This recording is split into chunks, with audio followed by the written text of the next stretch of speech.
Lots of attention focused on the Republicans, with Senator John McCain describing the first weeks of the Trump administration as, quote, dysfunctional. But that also could be an apt description for Democrats. They're struggling to find consensus on leadership for the DNC and can't agree on strategy either. A meeting this past week in Baltimore brought together hundreds of Democratic officials, party activists, and strategists, both for an autopsy and also to look for a path forward. Jamal Simmons is a Democratic strategist, and he was there. Nice to see you. Good to see you. This was a meeting about the future of the DNC. I guess the broad strokes, optimistic in your mind or a pessimistic future? There's no expectation on my part that we will have everything figured out today for the 4 years from now. The question for many people on the table, though, is not just what happens at the presidential level, but what's going to happen down ballot, governors, state legislatures, all those county offices that matter, that Democrats really haven't been talking about and playing very hard to win, and Republicans have been cleaning our clocks. And that's where many people who were at that forum were very focused. It feels like it's a bit of a mess. I mean, if you look at some of these seats that should have a Democrat, at least in the running for Tom Price of Georgia, his seat, for example,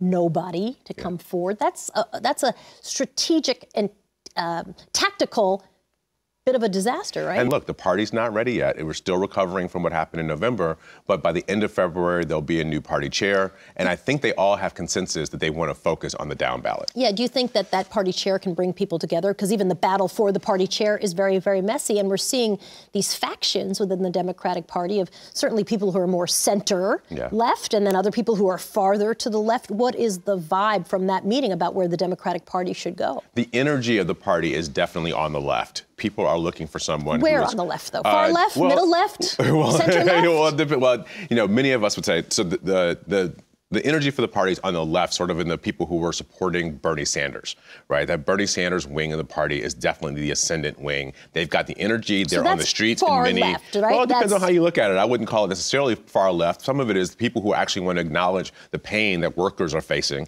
and they want somebody to really have a plan to deal with that pain, those pain points. If any Democrat does not get the support of the leftmost part of the party, they are not going to be able to reach to the center because they won't have the credibility to be able to do it. How are the Democrats feeling about getting that white working class vote in the Rust Belt states? Democrats have not had a message that appealed to workers of any background.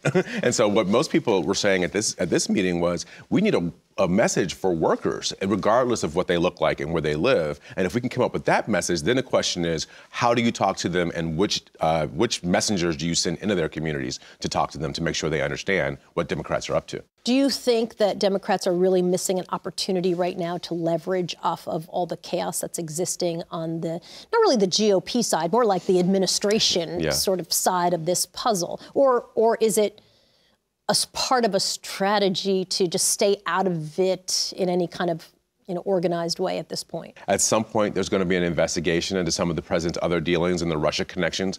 So there's a legislative part of this. And then on the other side, there is an organizing part of this. And I see that is happening out in the country. And that's sort of a disaggregated movement that's coming up. The indivisible folks who are sending people into congressional offices so that they can have conversations. And you're seeing like people like the Women's March leaders who are calling for national strikes and taking people out in the streets. It's going to be interesting to see if the Democrats can actually make some hay out of that strategy. Jamal Simmons, nice to see you. Thanks for being with us. Appreciate it.